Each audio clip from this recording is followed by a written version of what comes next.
Now, what animated Menzies, and this is really sort of the focal point of this particular book, we wrote the book to a large extent with a current debate that's taking place in the Liberal Party in mind, and that debate is sort of about, well, what is, who is the Liberal Party?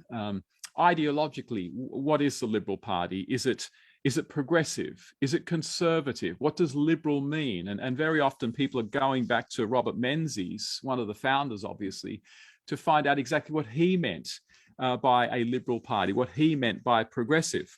If you don't mind, I'll just read a couple of paragraphs from the book that nicely sort of set up the thesis of the book. Here it goes. I'm reading from pages 2 to 3. In recent times, the Liberal Party has attempted to reclaim the Menzies heritage and to portray him as the fount of the liberal values of the modern Liberal Party. This has been a welcome antidote to the caricature of Menzies, which has often been projected by their political opponents, but which has also expressed certain confusions of its own. Most famously, in 2017, Liberal Prime Minister Malcolm Turnbull stated that neither Menzies nor the Liberal Party were ever, quote, conservative, end quote. In his speech, Turnbull quoted the line in Menzies' autobiography, Afternoon Light, in which Menzies explained why he called his party the Liberal Party rather than the Conservative Party. He quotes Menzies, quote, "We took the name Liberal because we were determined to be a progressive party, willing to make experiments, in no sense reactionary, but believing in the individual, his right and his enterprise, and rejecting the socialist panacea," end quote. Political scientist and columnist Peter Van Onselen defended Turnbull's view of Menzies, reprinting that Menzies quote above and glossing, quote, "Take the opportunity to reread that quote," says Van Onselen, reminding yourself how often Menzies is incorrectly referred to as a champion of conservatism. Determined to be a progressive party. Not a lot of ambiguity in that, end quote, says Van Onselen. But no serious reading of Menzies' speeches and writings would support Turnbull's or Van Onselen's analyses.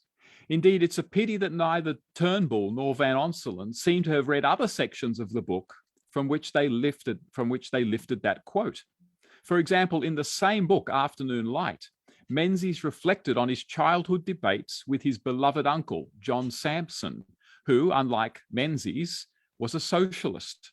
Looking back from his early 70s, Menzies could say that even, quote, "even then, I suppose I was an instinctive conservative." I'll read that quote from Menzies again. "Even then, I suppose I was an instinctive conservative." So Menzies himself actually did identify as a conservative. He also identified as a liberal, and he wanted his party to be understood as liberal and progressive. Now, why didn't he call it a conservative party? We've got to remember that the word conservatism in Australia is basically a dirty word right up until the 1990s. Why?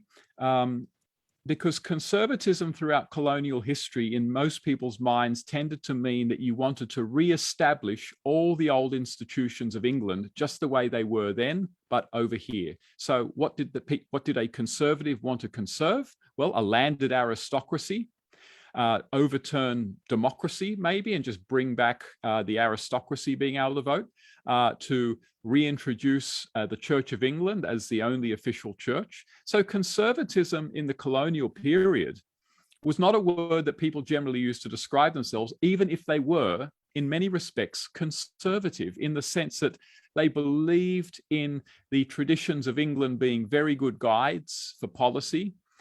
They believed in tradition itself as something that was very good.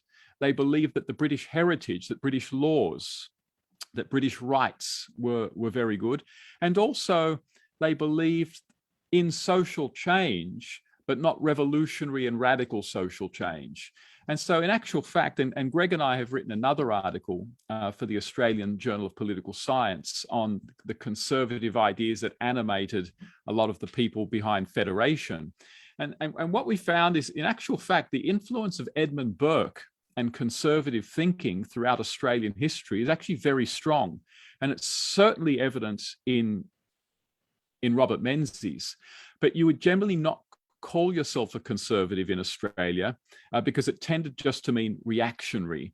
So I guess what I'm saying is, even though a lot of people in Australia right up until Menzies did not label themselves conservatives, the basic animating principles of conservatism were still very strong in a lot of these people, and they were quite strong also in Menzies. But again, the thesis of this book is that if you want to understand what Menzies meant when he sort of called himself a conservative, which he did at least once, and what he meant by liberalism, the best way to understand that is to understand Menzies in his own time. How did Menzies use the term liberalism? How did he use the term freedom? And what we find is that the way Menzies used these terms was quite different to the way that many people might use them today. We might be